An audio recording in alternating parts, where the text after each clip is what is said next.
할렐루야. 우리 다 같이 이제 수요 예배로 하나님께 영광을 올려드리겠습니다. 신앙 고백하겠습니다. 전능하사 천지를 만드신 하나님 아버지를 내가 믿사오며 그 외아들 우리 주 예수 그리스도를 믿사오리. 이는 성령으로 잉태하사 동정녀 마리아에게 나시고 본디오 빌라도에게 고난을 받으사 십자가에 못 박혀 죽으시고 장사한 지 사흘 만에 죽은 자 가운데서 다시 살아나시며 하늘에 오르사 전능하신 하나님 우편에 앉아 계시다가 저리로서 산자와 죽은 자를 심판하러 오시리라. 성령을 믿사오며 거룩한 공예와 성도가 서로 교통하는 것과 죄를 사하여 주시는 것과 몸이 다시 사는 것과 영원히 사는 것을 믿사옵나이다. 아멘. 하나님 아버지 은혜를 감사합니다. 우리가 이렇게 또 코로나19로 인하여 영상으로 예배를 드립니다. 하나님, 오늘도 우리가 드리는 이 예배를 받아주시고 은혜를 베풀어 주옵소서.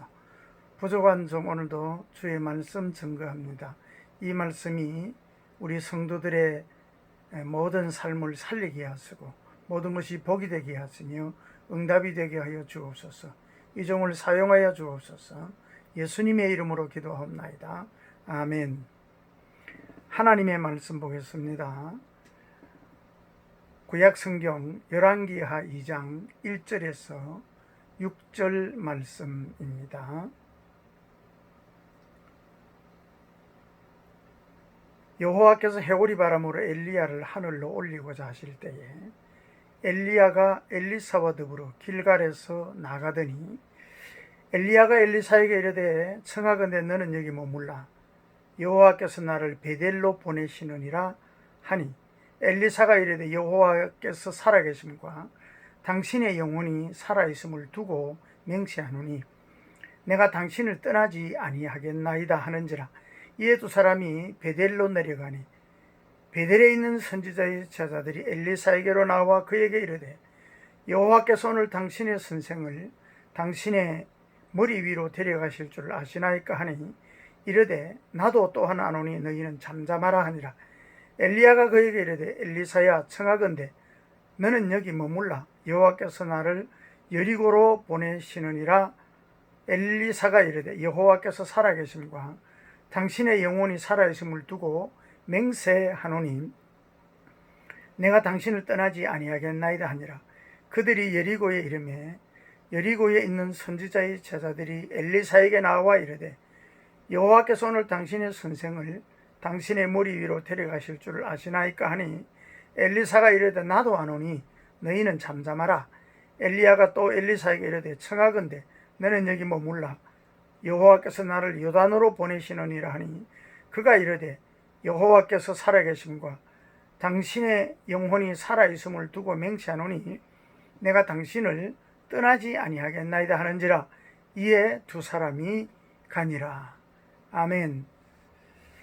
오늘 주어진 이 본문 말씀을 가지고 함께 은혜를 나누고자 하는 말씀의 제목은 이 땅의 부흥을 위하여 기도하라.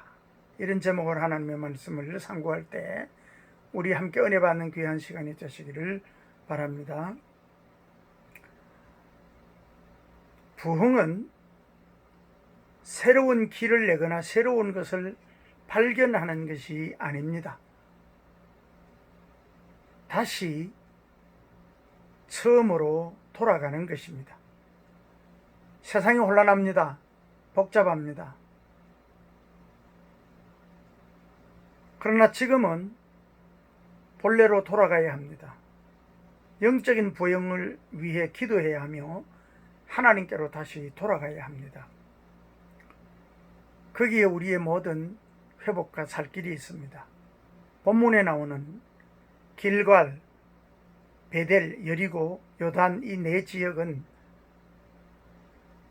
이스라엘 백성에게 영적인 의미가 있는 지역입니다.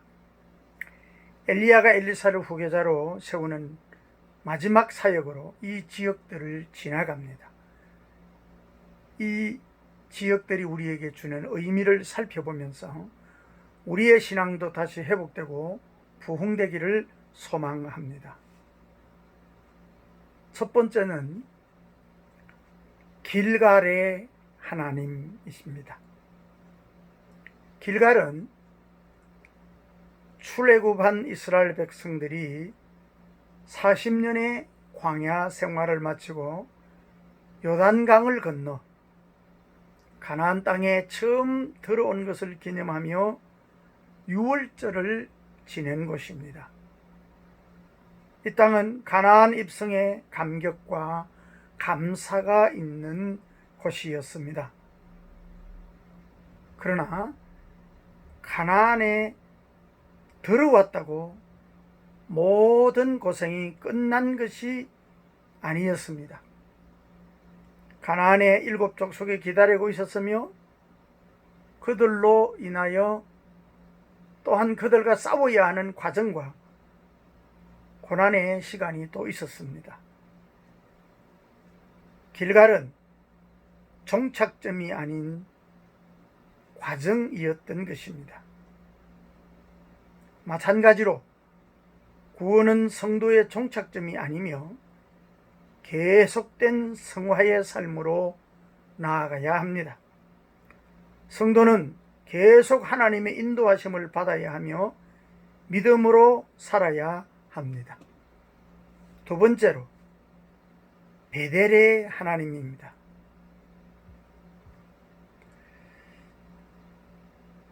이스라엘 백성에게 베델은 언제나 믿음의 고향과 같은 곳이고 믿음의 출발점과 같은 곳이고 믿음의 기준입니다. 베델은 하나님의 집이라는 뜻인데 창세기 28장에서 야곱은 베델의 옛 이름인 루스에서 하나님을 만나는 체험을 하였습니다. 그리고 훗날 야곱의 집안에 고난이 닥쳤을 때 하나님께서 다시 베델로 올라가라고 명령하셨습니다. 베델은 믿음의 회복을 촉구합니다. 믿음이 회복되는 것을 의미합니다. 엘리야의 시대도 또 어떤 우리가 살아가는 어려운 시대도 하나님께로 돌아가야 하며 특별히 지금과 같은 고난의 시대는 하나님과의 첫사랑을 기억하며 다시 하나님께로 돌아가야 합니다. 세 번째는 여리고의 하나님입니다. 여리고는 이스라엘 백성들이 가나안 땅에 들어와 처음 하나님의 능력을 경험한 땅입니다. 여리고 성문이 굳게 닫혔지만 하나님의 능력으로 성벽이 무너진 것을 경험한 곳이 바로 여리고입니다. 다시 말해서 우리의 힘과 능력으로 무너뜨릴 수 없는 이 어려움을, 이 성을 하나님께서 무너지게 하신 경험을 한 곳입니다. 가나안 땅에 들어와 하나님을 믿을 때 이런 능력이 나타났지만은 엘리야 시대에는 믿음을 상실하고 하나님의 능력을 잃어버린 안타까운 시대였습니다. 여러분, 오늘 우리도 언제나 능력의 하나님을 믿는, 불가능을 가능케 하시는 하나님을 믿는 우리의 모든 장벽을 무너뜨리는 하나님을 믿는 아름다운 신앙을 가지고 살아가게 되시기를 축복합니다. 그러므로 성도들에게는 금과 은이 필요한 것이 아니라 믿음과 하나님의 능력이 필요하고 회복되어야 합니다. 네 번째는 요단의 하나님입니다. 출애굽한 이스라엘 백성들이 홍해를 건널 때 백성들은 가만히 있고 하나님께서 갈라지게 하셨습니다. 그러나 광야 생활을 마치고 요단강을 건널 때에는 제사장들이 먼저 강에 들어가자 물이 멈추었습니다. 홍해는 은혜로 건넜지만 요단강은 믿음으로 건넜습니다. 요단강은 믿음의 땅입니다. 믿음과 순종을 회복할 때 하나님의 능력이 나타납니다. 다시 하나님께로 돌아가 신앙의 회복을 이루고 하나님의 능력이 회복되기를 축원합니다. 기도하겠습니다. 하나님 아버지, 오늘 우리가 어려운 순간, 어려운 시대를 지나가고 있습니다. 그러나 주님 말씀하셨습니다. 환난 날에 나를 부르라. 내가 너를 건지고 또 하나님의 놀라운 영광을 보여주시겠다고 분명히 약속하셨습니다.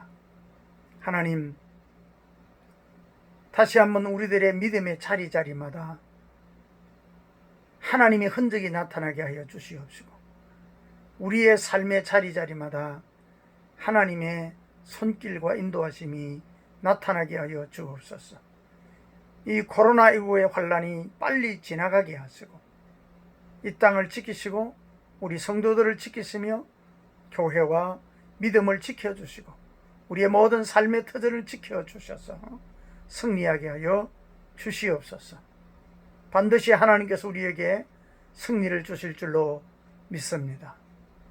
감사합니다. 예수님의 이름으로 기도하옵나이다. 아멘.